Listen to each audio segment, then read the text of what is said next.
नमस्कार, आप देख रहे हैं न्यूज ब्लास्ट नेशनल। आपके साथ मैं हूं श्वेता मिश्रा। चलिए खबरों के सफर को शुरू करते हैं। प्रधानमंत्री मोदी ने आज दीदी ने मुलाकात की। प्रधानमंत्री मोदी से करीब 55 मिनट तक दोनों के बीच में चर्चा हुई है। मुलाकात के बाद मीडिया से ममता बनर्जी ने कहा कि बंगाल के लिए आबादी के हिसाब से वैक्सीन मांगी। राज्य का नाम बदलने पर भी बात हुई है प्रधानमंत्री नरेंद्र मोदी से। मैंने कोरोना के मुद्दे पर उनसे बात की है। पेगासस पर पीएम सर्वदलीय बैठक बुलाएं। सुप्रीम कोर्ट की निगरानी में पेगासस की जांच हो। त्रिपुरा में हमारे लोगों को नजरबंद किया गया है और कल चाय पर सोनिया गांधी से भी चर्चा होगी। लोकसभा चुनाव अभी दूर है, लेकिन तैयारी पहले करनी पड़ती है। यह अहम बातें ममता बनर्जी ने कही। आज प्रधानमंत्री नरेंद्र मोदी से मुलाकात की ममता बनर्जी ने सोनिया गांधी से भी मुलाकात करेंगी। विपक्ष के कई नेताओं से मुलाकात का कार्यक्रम है। दिल्ली में इस वक्त उनकी मौजूदगी है। करीब 55 मिनट तक दोनों के बीच में चर्चा हुई है।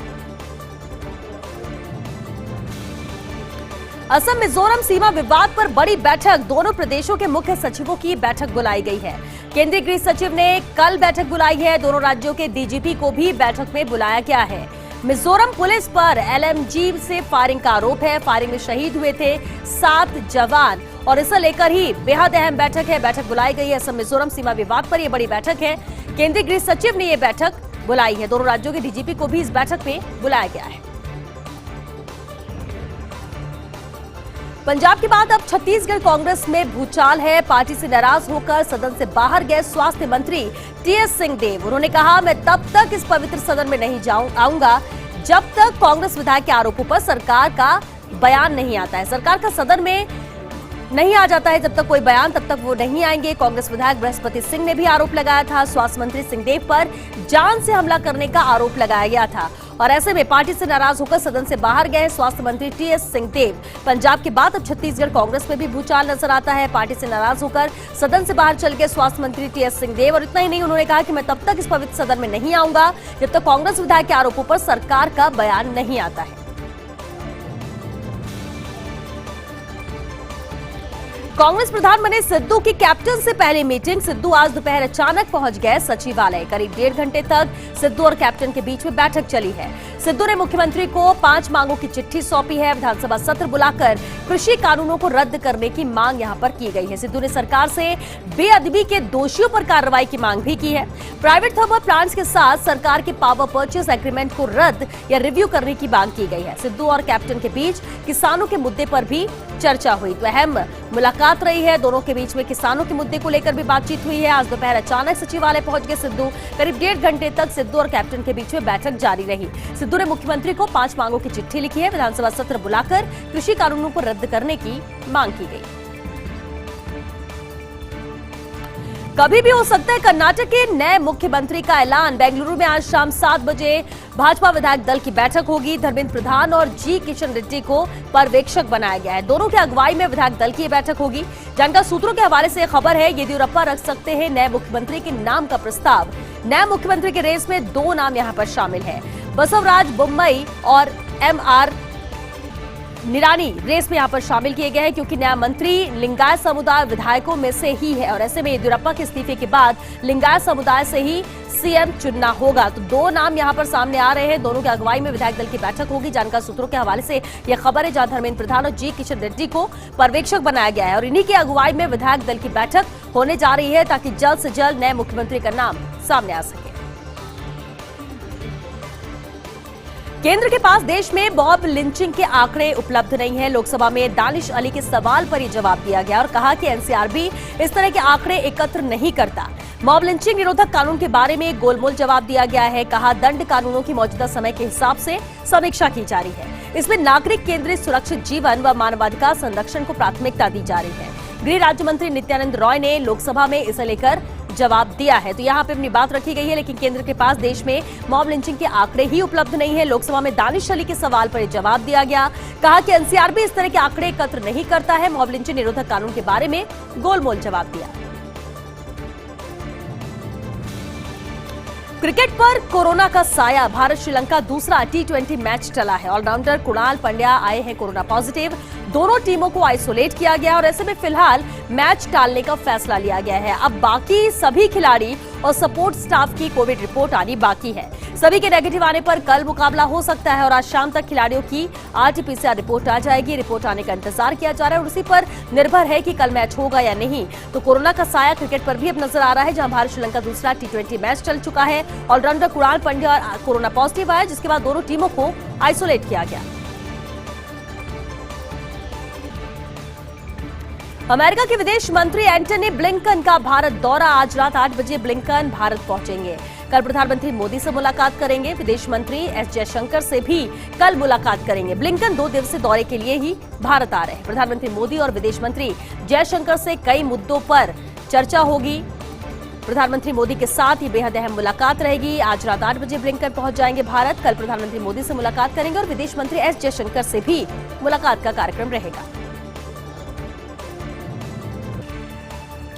तमिलनाडु में राज्यपाल का विरोध। सत्तारूढ़ डीएमके ने राज्यपाल बनवारीलाल पुरोहित पर आरोप लगाया है। कांग्रेस और वीएसके के सहयोगियों ने भी आरोप लगाया। संघ परिवार के सदस्य के तौर पर यहां काम करने का इन पर आरोप है और साथ ही गैर भाजपाई पार्टियों के साथ भेदभाव का भी इन पर आरोप लगा है।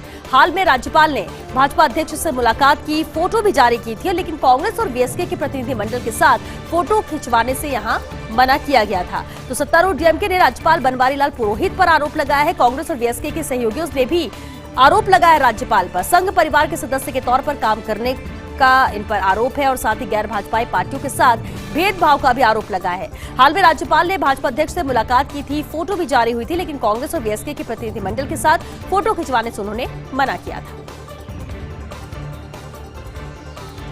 स्पीकर ओम बिरला ने जताई नाखुशी। लोकसभा की कार्रवाई में बाधा डालने पर उन्होंने तल्खी दिखाई। बिरला ने हंगामा कर रहे सांसदों के प्रति जाहिर की है नाखुशी। उन्होंने कहा कि आप सदन में नारेबाजी में कंपटीशन मत करो, आप जनता की समस्याएं बताने के लिए कंपटीशन करो। आप नारेबाजी में कंपटीशन कर रहे हैं, ये जनता देख रही है। आप जनता के अभाव और उनकी समस्याएं बताने के लिए कंपटीशन करो तो बेहतर होगा। और आज जिस तरह से हंगामा हो रहा था, स्पीकर ओम बिरला ने यहाँ पर नाखुशी जताई और कहा कि आप नारेबाजी में कंपटीशन कर रहे हैं और ये जनता देख रही है। आपको कंपटीशन करना ही है तो जनता के अभाव और उनकी समस्याएं बताने में आप कंपटीशन कीजिए। लोकसभा की कार्रवाई में बाधा डालने पर ही तल्खी दिखाई स्पीकर ओम बिरला ने।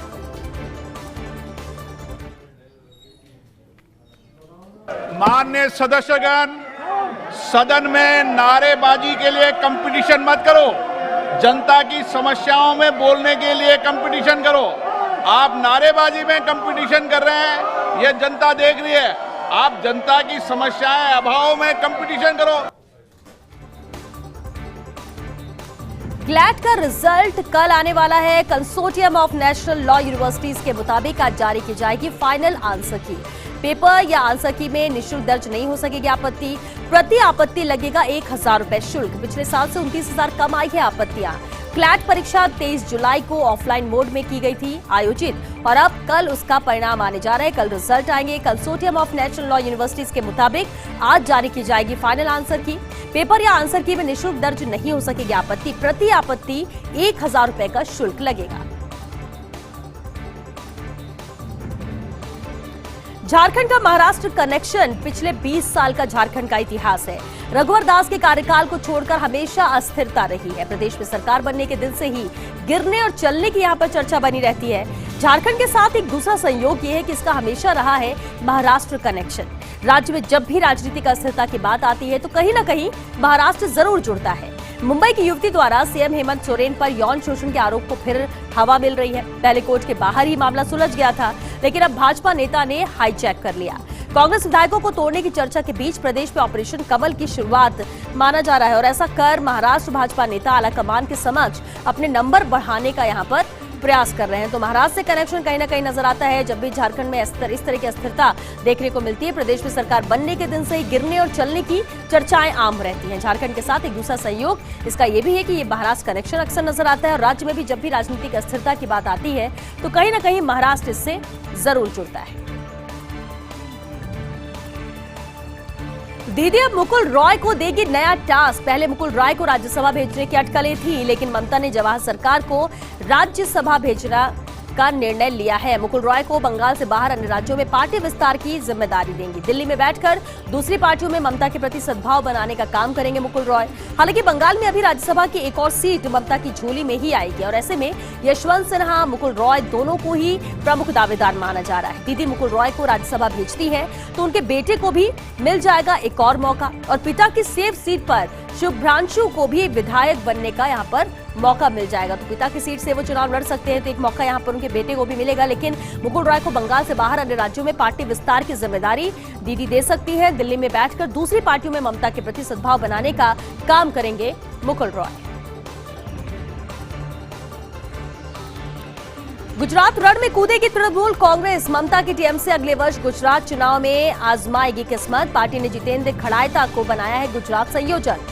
वहीं मानव रंजन दत्ता को निरीक्षक बनाया है। 2024 से पहले भाजपा के खिलाफ विपक्षी पार्टियों को एकजुट कर रही है ममता और इससे पहले गुजरात, दिल्ली, यूपी और तमिलनाडु में प्रभुत्व जमाने में भी ममता जुटी हुई है कि यहां पर भी कोशिशें लगातार जारी है। तो गुजरात रण में अब तृणमूल कांग्रेस कूदेगी, ये साफ नजर आता है। ममता की टीएमसी अगले वर्ष गुजरात चुनाव में अपनी किस्मत आजमाएगी। पार्टी ने जितेंद्र खड़ायता को गुजरात संयोजक बनाया है, वहीं मानव रंजन दत्ता को निरीक्षक बनाया है। 2024 से पहले भाजपा के खिलाफ विपक्षी पार्टियों को एकजुट कर रही है ममता। इससे पहले गुजरात, दिल्ली, यूपी और तमिलनाडु में भी प्रभुत्व जमाने में ममता जुटी हुई। 11 मौतों के बाद जागा है प्रशासन। आमेर सहित जयपुर के सभी किले महलों पर तड़ित चालक लगेंगे। बिजली गिरने से 11 लोगों की मौत हुई थी। तड़ित चालक नहीं होने के कारण विभाग की किरकिरी हुई थी और अब जयपुर के सभी किले, महल और पर्यटन स्थलों की यहां पर सुरक्षा होगी। आमेर महल में लगाए जाएंगे 5 तड़ित चालक यंत्र। नाहरगढ़ फोर्ट, जंतर मंतर, हवा महल, ईसरलाट में भी तड़ित चालक यंत्र लगेंगे और अभी सिर्फ आमेर महल में ही एक यंत्र यहां पर लगा हुआ है। लेकिन अब इस पर ध्यान दिया जा रहा है क्योंकि ये लापरवाही नजर आई थी। इसी लापरवाही की वजह से बिजली गिरने से 11 लोगों की मौत हुई थी। लेकिन अब प्रशासन जागा है। टोक्यो ओलंपिक से बड़ी खबर है। पुरुष हॉकी मुकाबले में भारत की जीत हुई है। भारत ने स्पेन को 3-0 से हराया। रुपिंदर सिंह पाल ने 2 और सिमरनजीत सिंह ने दागा है 1 गोल। पिछले मुकाबले में ऑस्ट्रेलिया से हार के बाद भारत ने दमदार वापसी की थी। पिछली हार के बाद रुपिंदर सिंह पाल ने 2 और सिमरनजीत सिंह ने यहां 1 गोल दागा है। पुरुष हॉकी मुकाबले में भारत की जीत हुई है। भारत ने स्पेन को 3-0 से शिकस्त दी। चलिए अब वक्त हो गया छोटे से